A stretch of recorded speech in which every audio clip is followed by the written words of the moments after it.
ekam aksharam hrudi nirantaram bhasate swayam likyate katham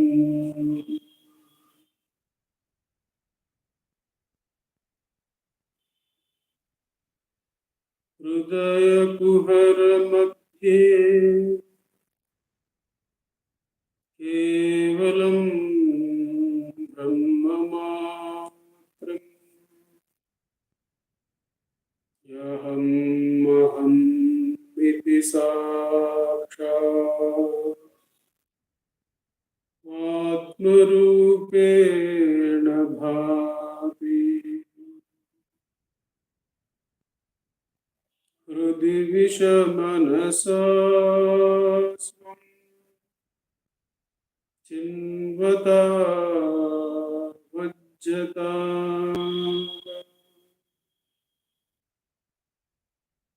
avanachalanarudha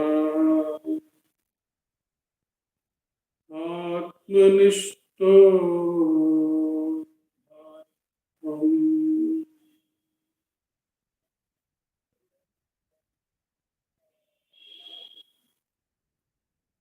deham mrunmaya jadatmakam aham buddhirna tasyastyato naham tattata bhava shukti samay siddhatma sadbhava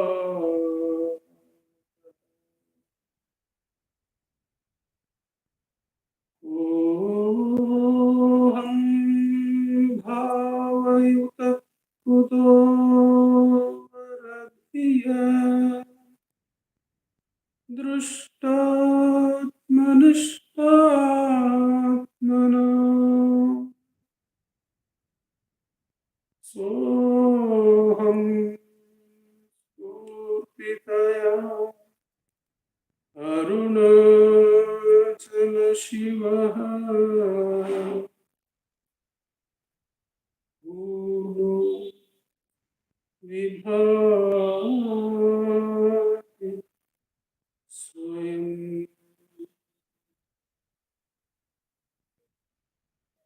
soham spurtitaya arunachala shivaha purno vibhati swayam.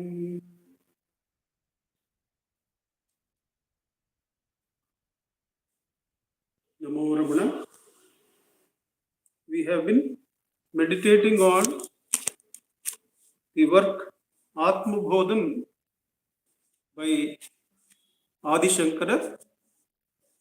Especially, we have been relying on the translation of Bhagavan Sri Ramana Maharshi of Anma bodham into Tamil. We have seen how the translation came about on two books arriving at the ashram, translating the Sanskrit work into Tamil, and Bhagavan begins the translation of this work, and Muruganar Swamigal, he recalls the statement that the Vedas at the beginning of every eon appear before Brahma, apparently so that the creation can go along those niyamas, those set guidelines, and they are reinterpreted again. Like that, the Atma Bodha has appeared in front of Bhagavan, Muruganar says, and Bhagavan, the epitome of egolessness, puts it that just like in the life of Jayadeva, how when Gita Govindam was being presented in the court for the first time, that the Parabrahmam, the Atma Swarupam, took the form of an old man who claimed to already know this new work. And he starts quoting from the work, and Jayadeva realizes that it is the Sarva Vyapi Atma, the Vishnu, who has come there to be present in that occasion, and also to reveal that the Ishvara Shakti is the real seer, is the real writer, is the real knower. And when I was describing that event in the talk to another group, the president of that group was condensing the talk into some SMS messages. And she had interpreted this portion to say that Bhagavan is saying that Ishvara is present when this translation is being written. So he may quite rightfully claim that the translation is his and not that of Bhagavan Sri Ramana Maharshi. We had also gone on to see the Mangala Shloka given by Bhagavan, Anmavin Bodhamarul Ashanam Shankaranam Anmavu Kanniyan Avano Anmavai Yennahatte Irinde Indru Tamil Solvanum Annavan Andri Matrar Ular. In the Kali Venba, in the Venba, Bhagavan says Matrar. In the Kali Venba, Bhagavan says Matrar Ular. And Kanakamal interprets that who else is there other than the self? Therefore, all this is written only by Adi Shankara, is only written by Ramana, is only written by the self. One has the freedom of saying that it is Adi Shankara who wrote the Tamil translation. And Kanakamal says one even has the freedom, because it is all the self, to see that it is Bhagavan Sri Ramana Maharishi who, as Adi Shankara, wrote the, within inverted commas, original Anma bodham also.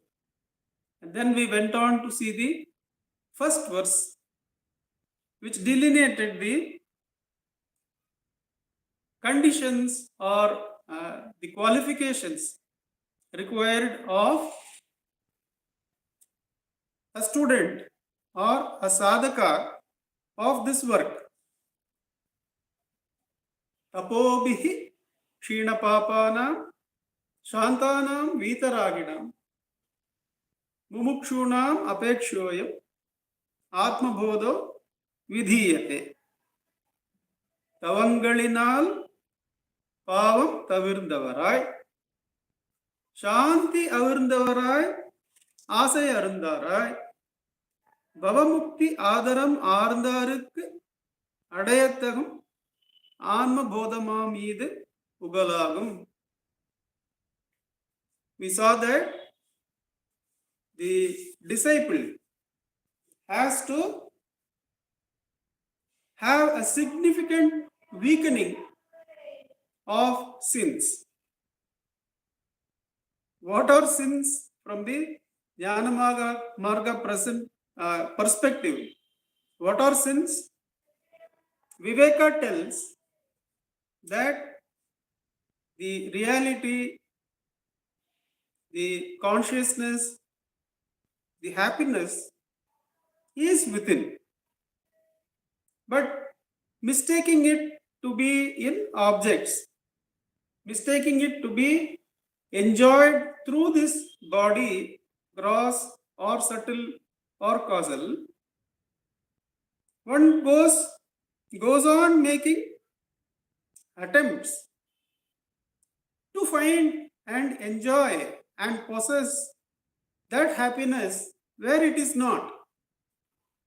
So there's various things which end up in disappointment, with false happiness called pleasure thrown in between, only to result in disappointment. Those we can safely call as the sins.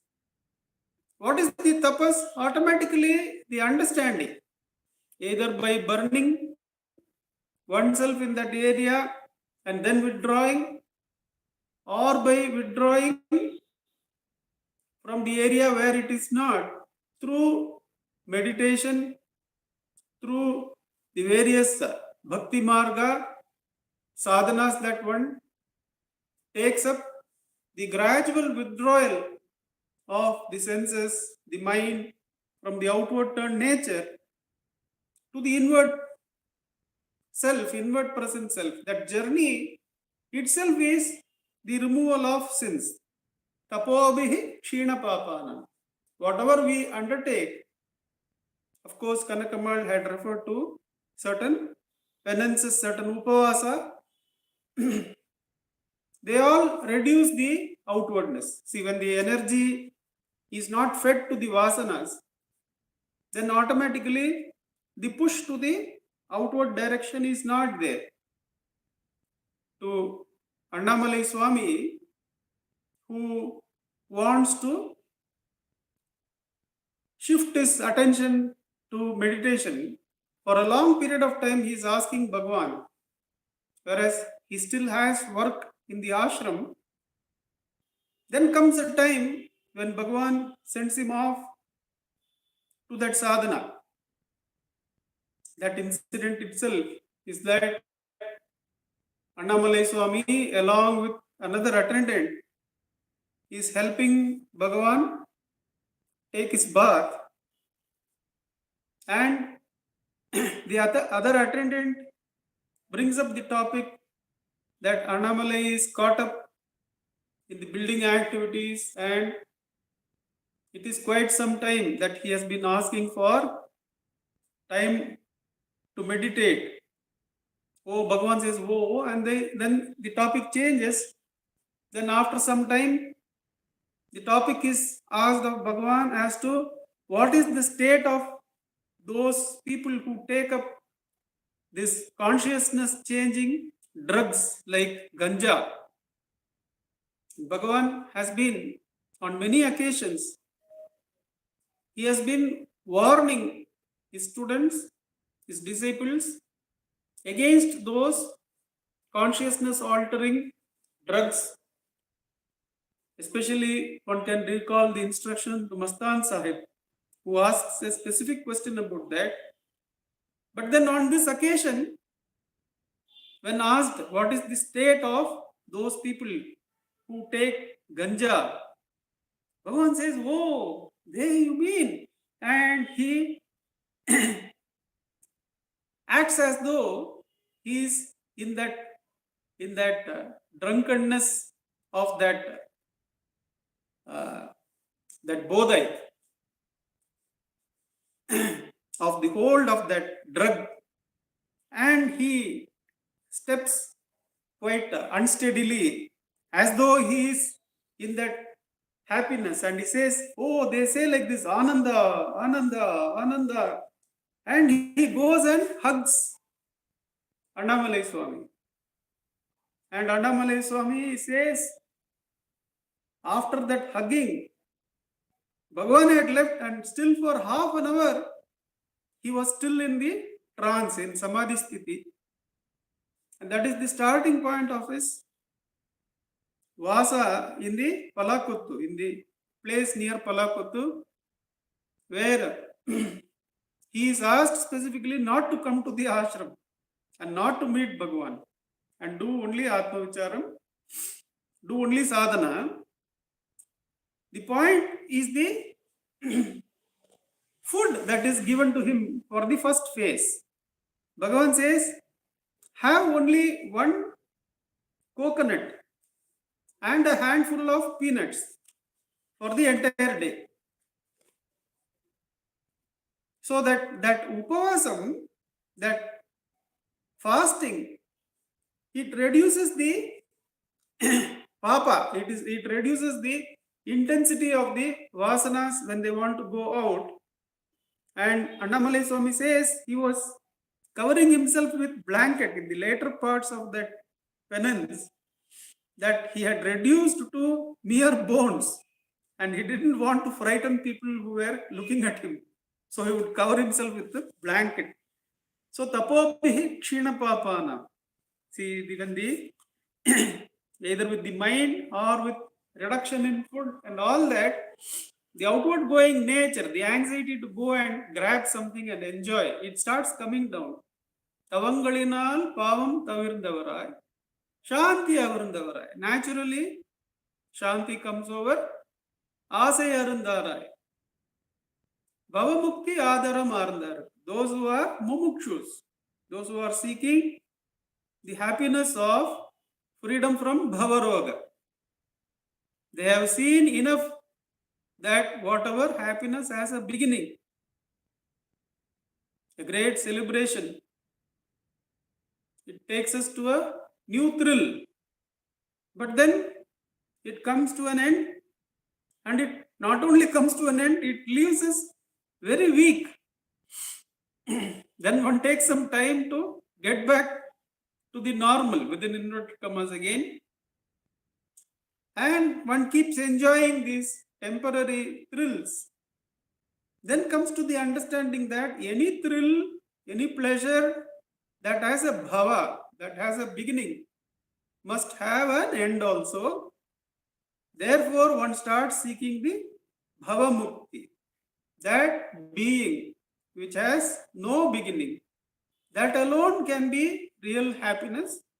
So one seeks the happiness of mukti, mumukshutvam, mumukshunam apekshoye. So for those mumukshus and their benefit, I am composing this Atma bodha. That is the first verse. We have come up to that point, and we are going to see the next two verses today, if that's possible, and to the extent that we can do. The second verse is bodhonyas sadhanebhyo hi sakshan mokshaika sadhanam pakasya vahnivanyanam vina moksho na siddhyati aviroditaya karma na vidyam vinivartaye vidya vidyam nihantyeva tejastimirasangavat. These are the two verses that follow. A brief look at the scheme. We had gone through the scheme of Ulladu 40. The overall scheme of Anma bodham is that verses 1 to 6, as is usual with these works and with Bhagavan's works, they throw a light on the whole path to be taken by the sadhaka. What is this path delineated by Anma bodha? An overall look in the first 6 verses. How the jnanam gives mukti like that, then give 2 or 3 supports to that. We come to verse number 6, which ends that first segment.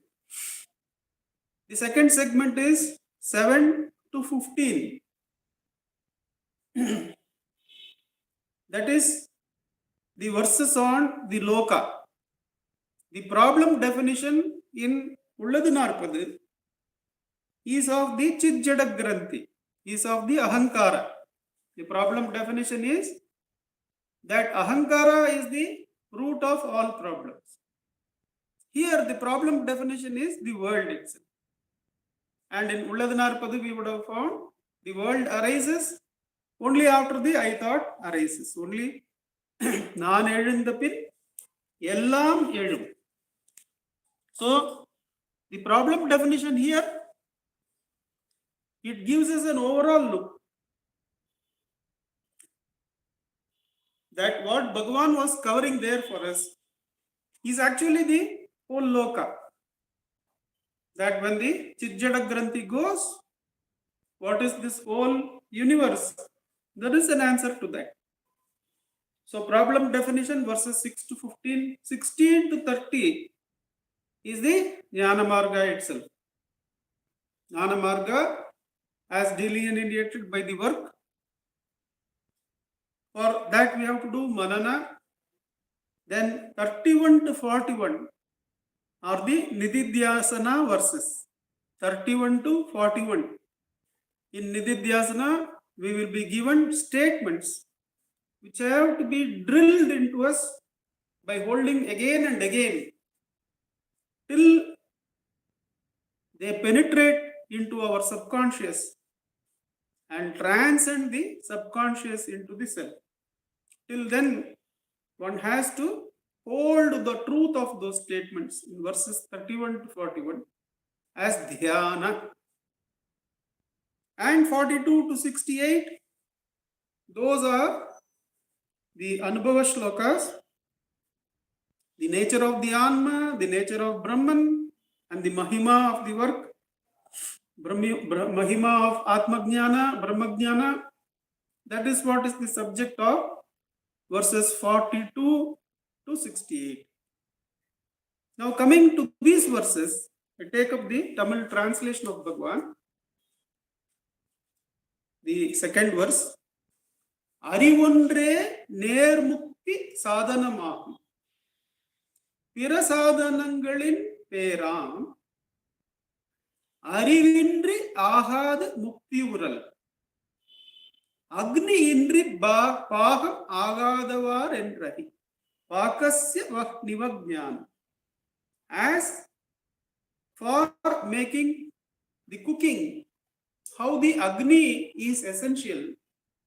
Similarly, Jnana, the consciousness, awareness is of essence in this path of Anma bodham. In fact, Anma bodham, the work says, all other sadhanas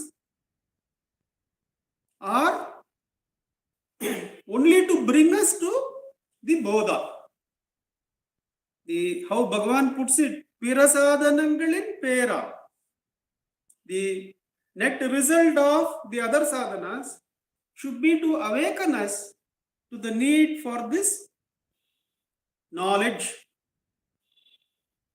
Now we have seen that the great devotees of Bhagavan, like Mudaliyar Pati, Ramanath Brahmachari, Akhilandammal, Anandammal, they were all great jnanis too.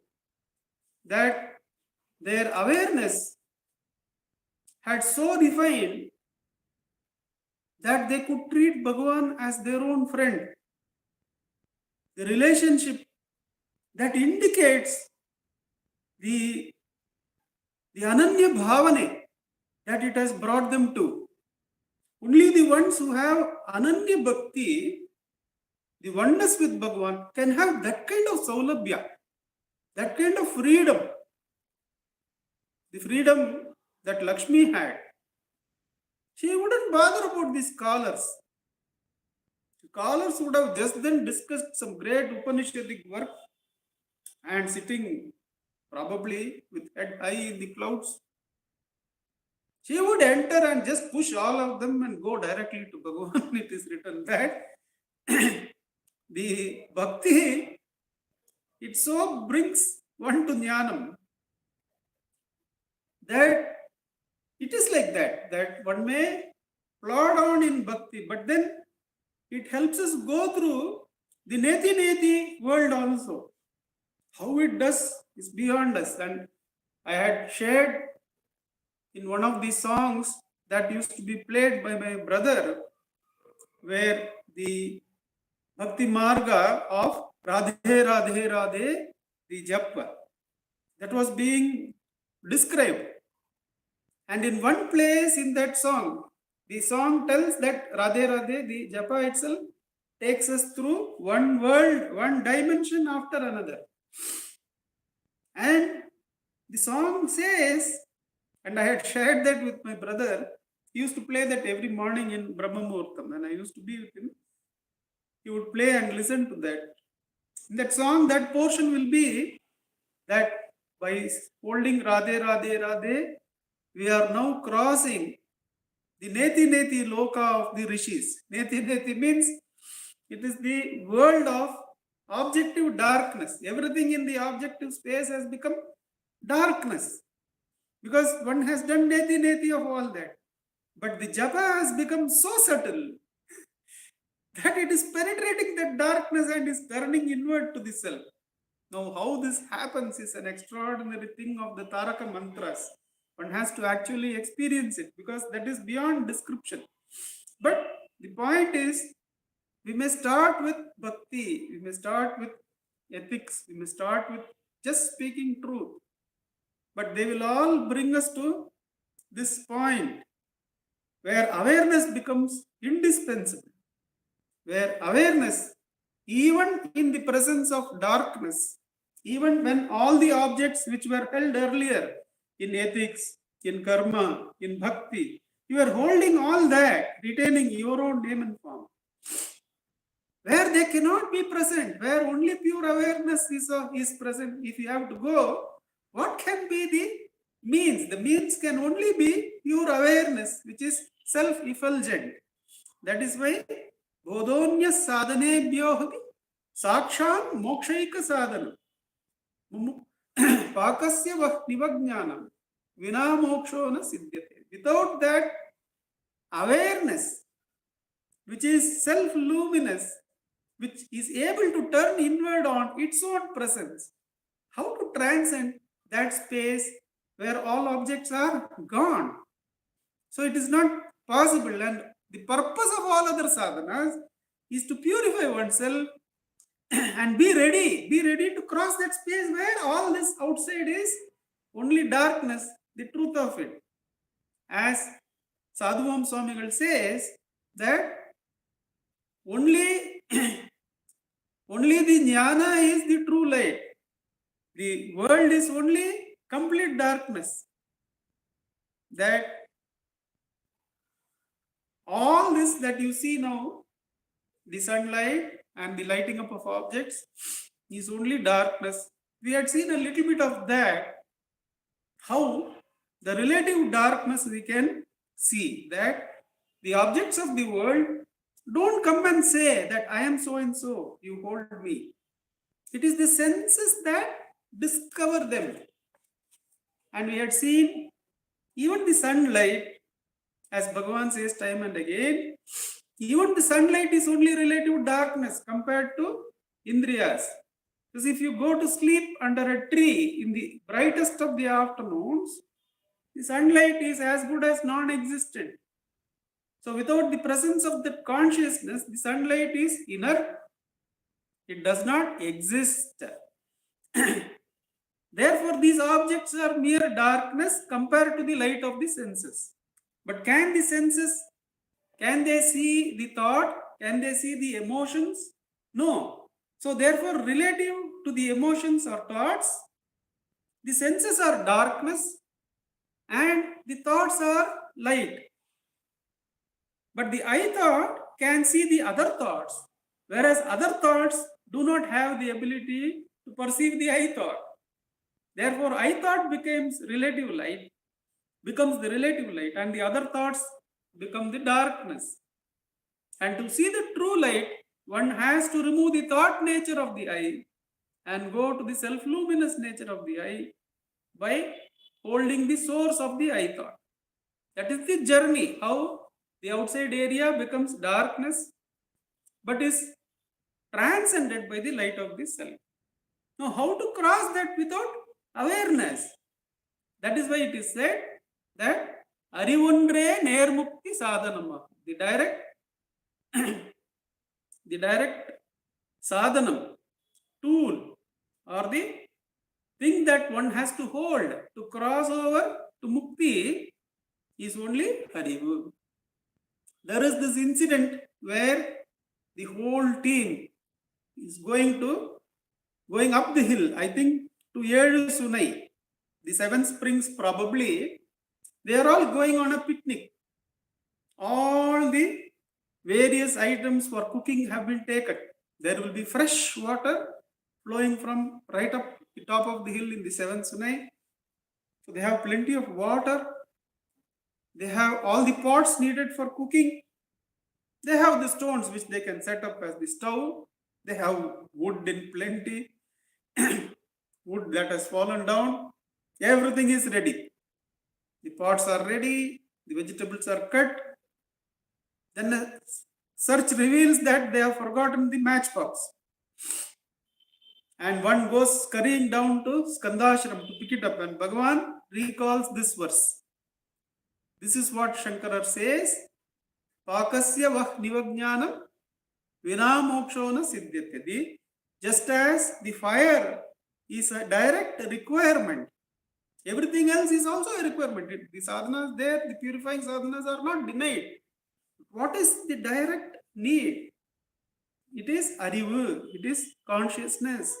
To cross that place where the entire outside objects have to be eliminated as darkness.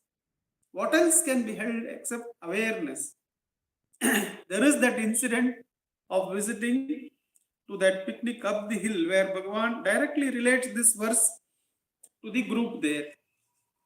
The next verse is Ariyamaikku pagai inradanal karmam Ariyamai tannai agatradu. Ariyamaikku pagai inradanal karmam. As the karmas that we undertake has no opposition. In fact, it is very much dependent on the ajnana. It does not resist or put aside ajnana. When I have to speak, I naturally have to take up the identity with the body. To do this karma of speaking, one has to identify with the body. It presupposes the presence of ajnana and uses ajnana, and when one is not aware, it is caught up in ajnana. Ariyamaikku pagai inradanal karmam. Any kind of karma. It can be kaya, vam, manaha. Any kind of karma which presupposes the need to exist as the ego. Either the gross ego identified with the physical body, or the ego identified with the subtle body, or with the causal body. Any of this, Bhagavan will just say body, which will mean all the three. Any work involves the use of the ego. Therefore, Ariyamaikku pagai inradanal. Any karma, it will not remove ajnana.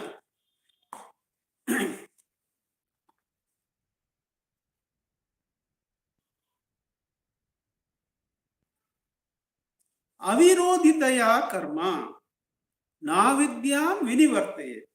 Na avidyam vinivartaye. Avirodhitaya karma. As it is not opposed to or having anything in it that can burn the avidya, karma cannot remove avidya. Vinivartaye. It cannot remove that. Vidya vidyam nihantyeva. It is knowledge alone that can remove ajnana, avidyam. Vidya vidyam nihantyeva. It can remove it. How? Tejastimira sangavat. The darkness, what happens to the darkness? At the moment of contact with light, it vanishes. Like that, Ariyamaikku pagai inradanal karmam Ariyamai tannai agatradu.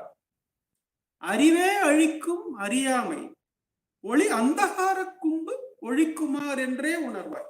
Andhakara Kumbha is deepest of darkness. A tunnel, let us say, has been closed and has been filled with darkness for thousands and thousands of years. The moment the stone is removed, how much time does it take for the darkness to go? It is said as a joke by Muhammad Ali that he would say that to indicate how fast he is, he would say,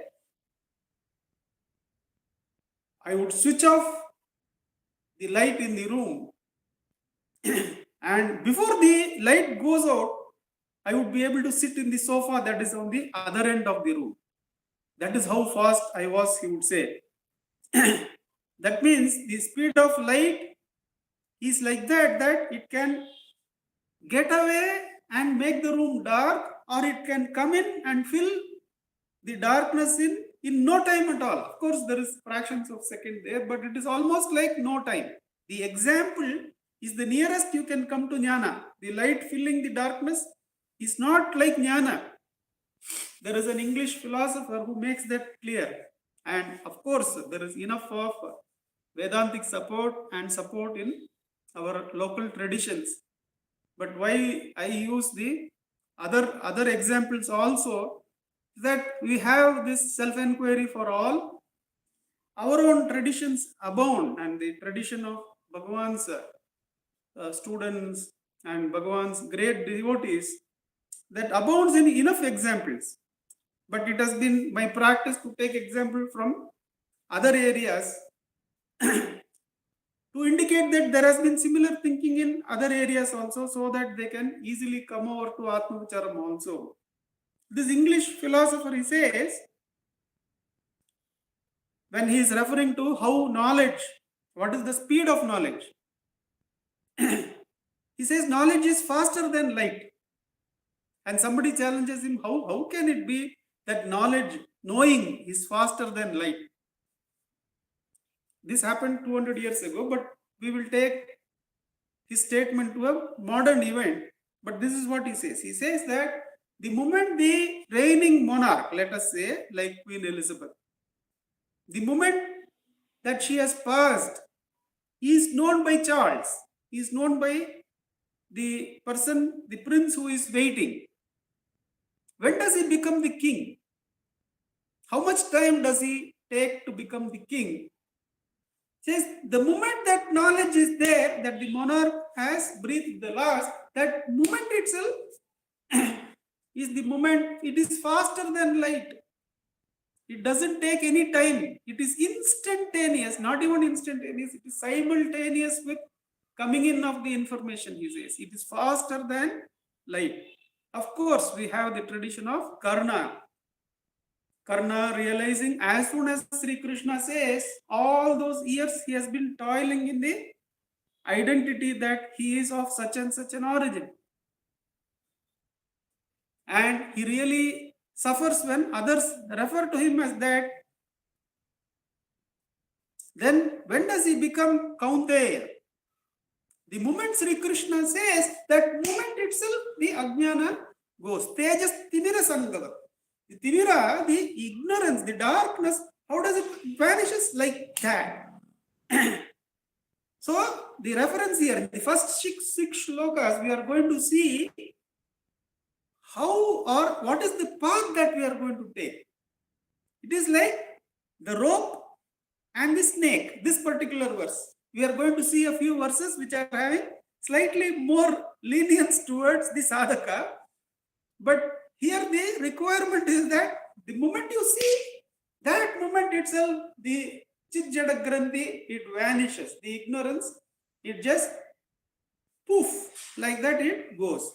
That is the time taken for jnana. Tejas timira sangavat.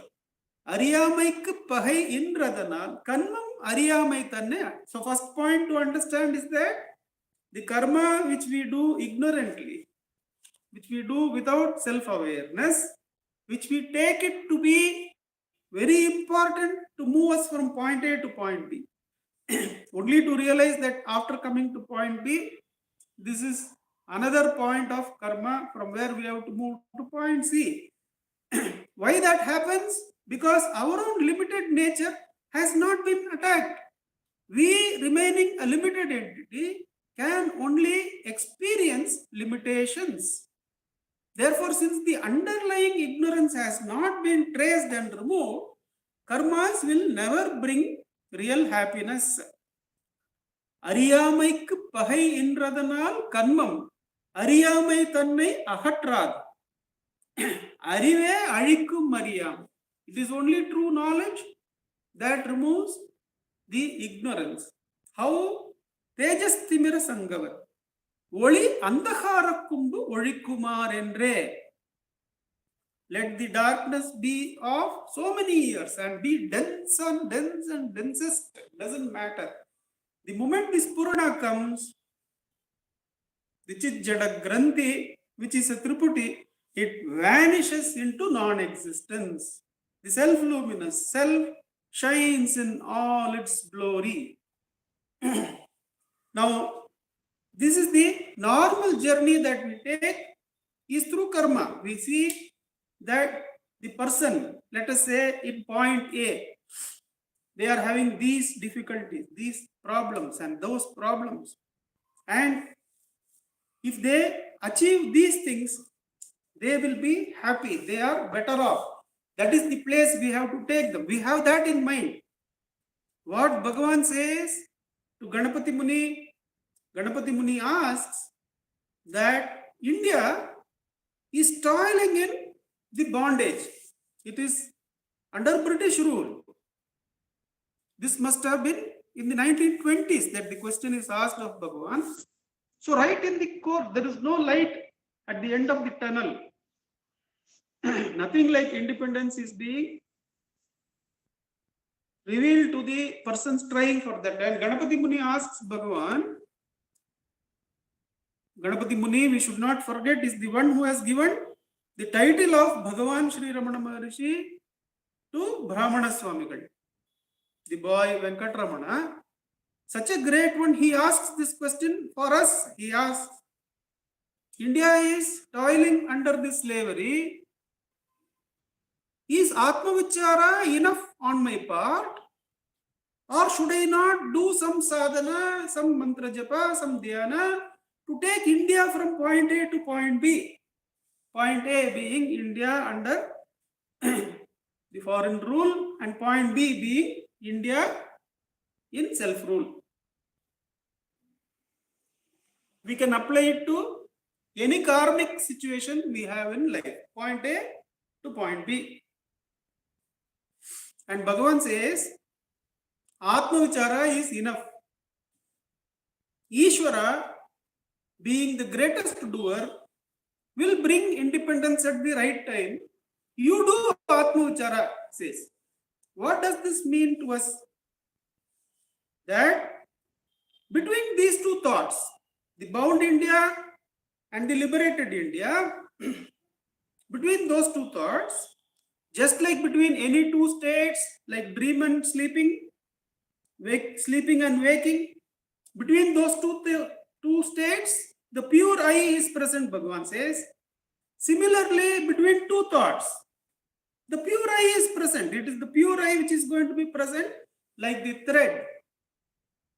But then the impure I, the jiva, feels that reaching point B, which is separated by time and place, another corruptions that is present in the jiva, is now in the turmoil. Now, how is India going to reach from point A to point B? Bhagavan says, don't be that jiva who is worried.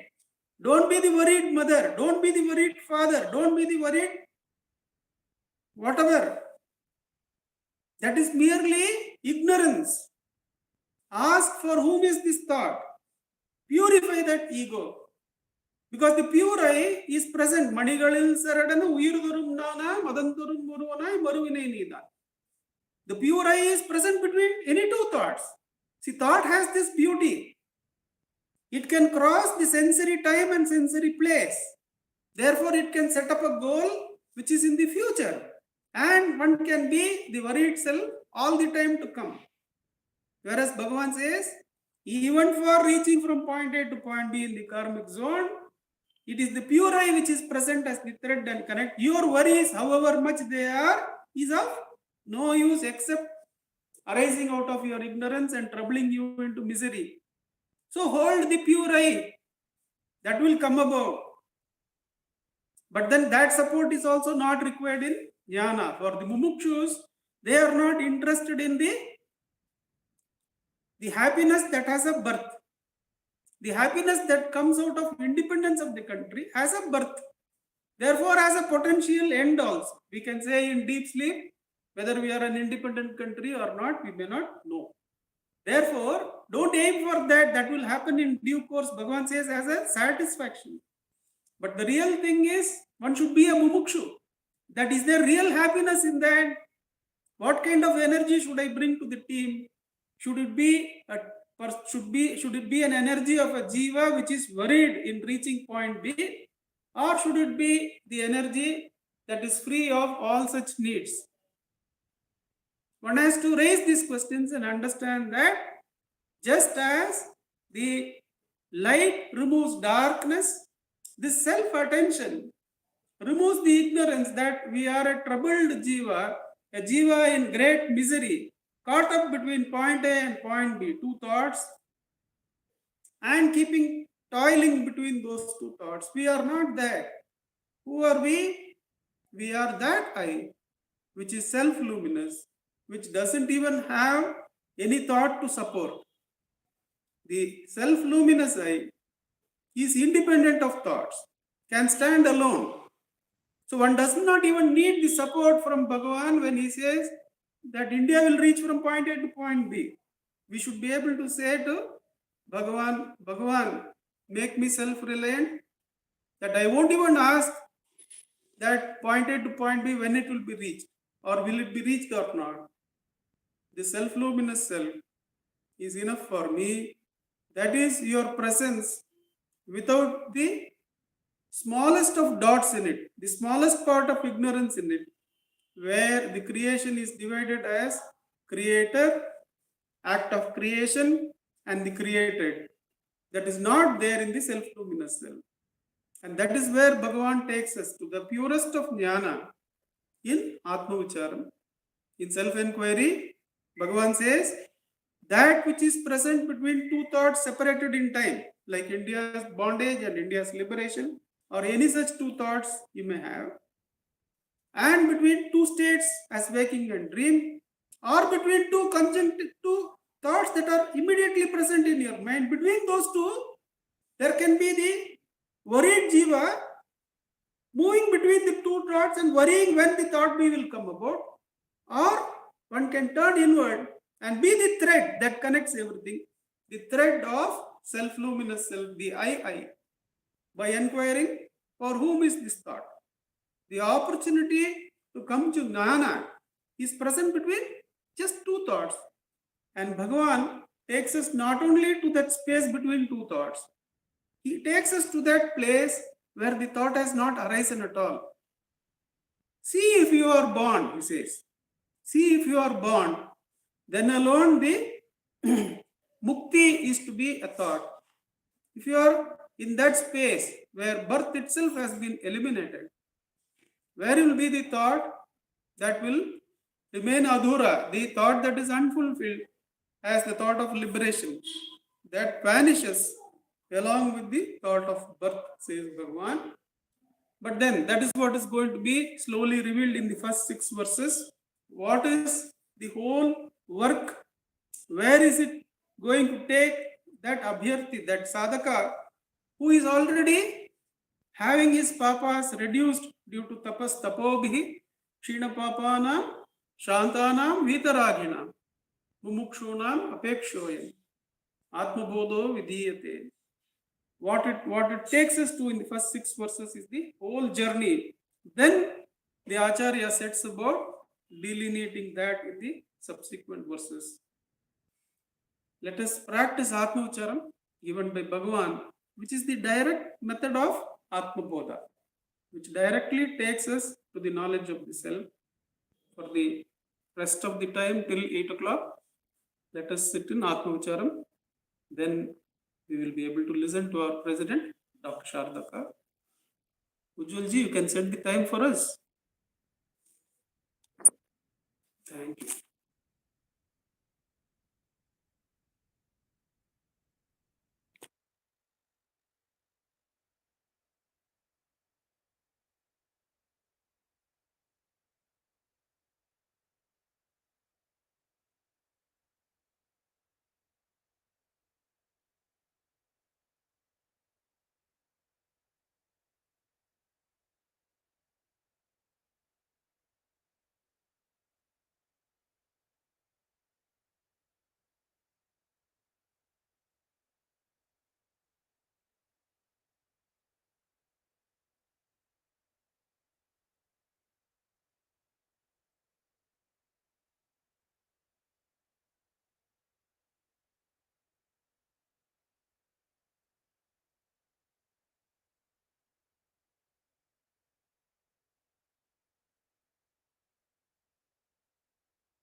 Namo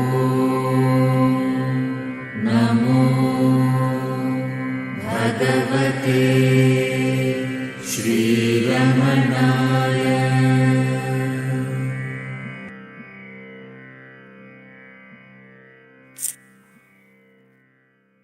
Namo Ramana. नमो रमणा का. Namo Ramana.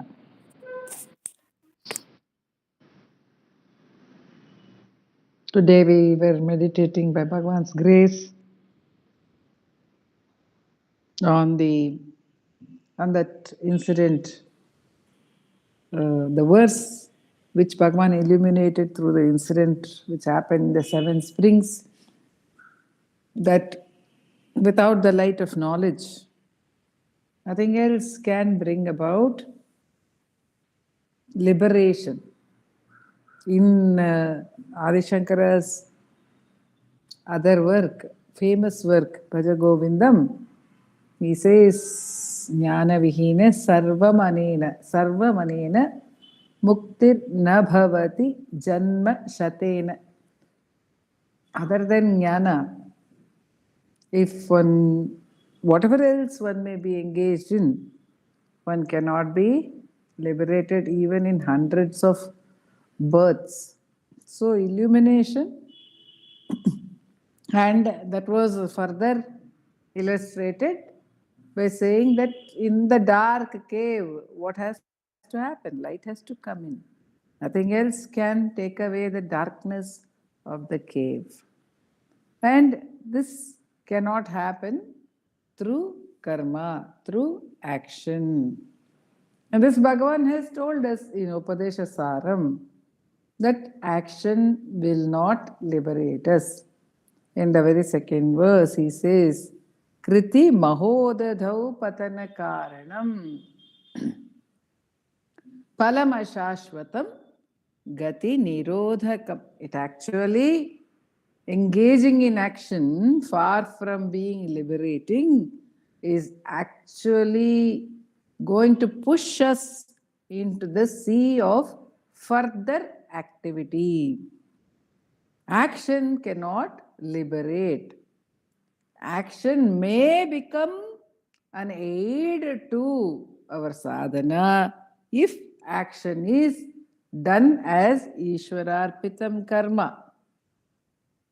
Even then, it is only mukti sadhakam, says Bhagavan.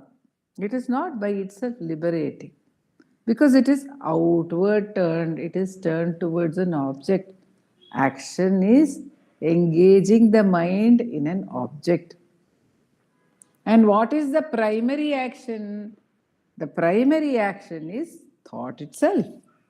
Thought is the action. Thought is movement. Action is movement. The self is stillness. Action is movement. And the Sanskrit word for thought is vritti. Vritti means movement. So how can it liberate? When one is moving, it is movement. Movement always means away from the self. Movement always means in time and space. Nandakumar ji beautifully pointed out how even a very laudable goal like liberation for the country is not required in the sadhana. I have heard from another wise person referring to the story of Dhruva. Dhruva is a very famous parable in our epics.